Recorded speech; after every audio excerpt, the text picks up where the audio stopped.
सुनेत्र पवार यांचा जन्म 18 ऑक्टोबर 1963 मध्ये धाराशिव इथे झाला.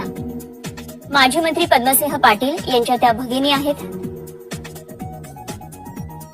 1983 मध्ये SBA आर्ट्स आणि कॉमर्स कॉलेज संभाजीनगर इथून त्यांनी बीकॉम केलं. 1985 मध्ये अजित पवारांसोबत त्यांचा विवाह झाला. 2010 मध्ये environmental forum of India EFOI ची त्यांनी स्थापना केली. बारामती टेक्सटाईल कंपनीच्या त्या अध्यक्ष आहेत.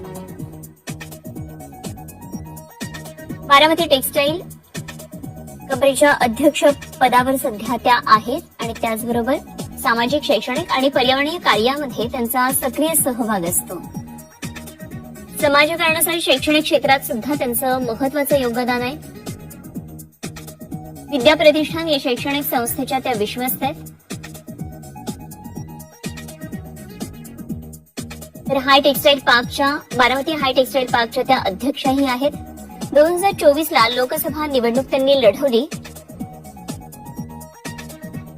2025 मध्ये मात्र त्या राज्यसभेवर त्यांची निवड झाली.